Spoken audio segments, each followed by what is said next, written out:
Ертеде жақсылық пен жамандық деген екі дос болыпты. Күндердің бір күнінде екеуі аттарын жүгендеп, жол азығын түгендеп жолға шығады. Сөйтіп, тоқтамастан бірнеше күн жүреді. Жамандық өз азығын демде тауысады да, жақсылыққа былай дейді: «Менің азығым таусылды, аштан өлмесем болды». Сонда мейірімді досы: «Келе ғой, екеуміз бөлісіп жейік», деп өз тамағымен бөліседі. Сөйтіп жүріп, екеуі жақсылықтың да бар азығын жеп тауысады. Қомағай жамандықтың тағы да мазасы қаша бастайды.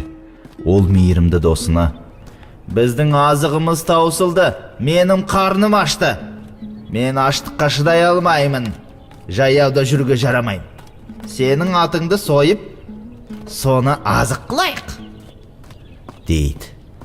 Жақсылық досына жаны ашып, атын сойып беріп, өзі жаяу жүреді. Бұл етте таусылуға жақын қалады. Жамандық: «Маған енді бұның еш пайдасы тимес», деген оймен жақсылықты жапан далада жалғыз тастап кетеді. Жалғыз қалған жақсылық арып ашып, әбден қалжырап келе жатып, айдаладағы бір лашыққа кезігеді. Ішіне кірсе тірі жан жоқ, бірақ ортада асылған ет толы қазан қайнап тұр. Ол бұл не қылған тамақ деп саусағының ұшымен дәмін татып көреді, лашықтың төбесіне шығып жатады. Бір кезде арыстан, түлкі, қасқыр лашыққа кіріп шөу тамаққа отырады. Соң әрбір өзінің көрген білгенін айта бастайды. Бірінші болып түлкі сөйлейді: «Пәлен деген тоғайда алтын көмілген, мен күнде соны қарауылдап жүрмін», депті.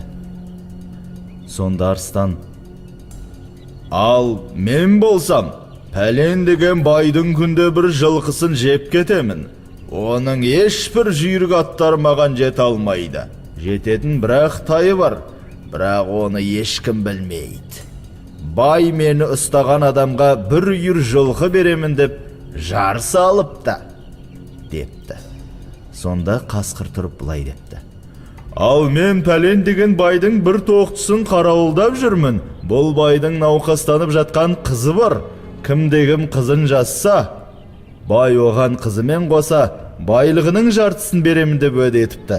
Ал ол қыз әлгі тоқтының бауырын жесе жазылады», депті. Жақсылық бұлардың әңгімелерін естіп алып, таң атысымен жолға шығып, олардың айтқан нәрселерін айнытпай орындап, байлыққа кенеледі. Жылдар өтіп, айлар өтіп, жақсылыққа киімі өрім-өрім, әбден азған, тозған, ұсқынсыз бір адам келеді.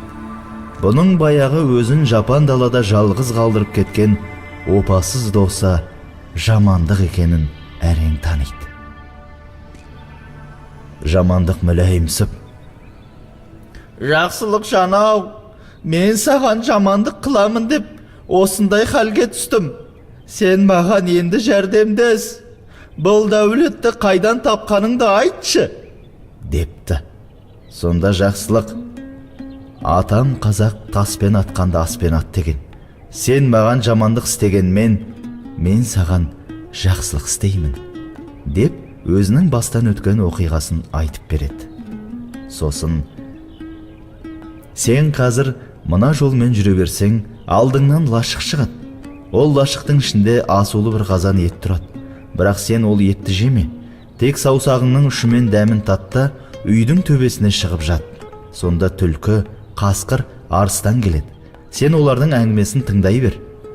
Олар кеткеннен кейін естіген сөздеріне орай әрекет етсең, сен де байлыққа кенелесің», дейді. «Жарайды», дейді де баяғы лашыққа барып кіреді. Жақсылық айтқандай қазан толы ет асулы тұр екен. Қызығып кетіп, шыдай алмай: «Мына бір жілігін жейінші», деп еттен жеп, сорпасынан да 5-6 рет ұрттап алыпты. Сөйтіпті де үйдің төбесіне шығып жатыпты. Бір уақытта түлкі, арыстан, қасқыр үшеуі күркеге кіреді.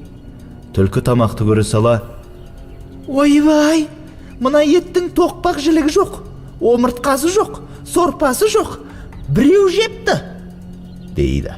Сол кезде зәресі ұшқан жамандық тыпырлап кетеді. Мұны естіп қойған сақ түлкі: осы күркісіне шығайықшы, сонда бір бәле бар секілді, депті. Шөу төбеге шықса, жамандық жатыр екен. Олар жамандықты бас салыпты. Сөйтіп, жақсылық жақсылығынан өмір сүріп, мақсат мұратына жетіпті.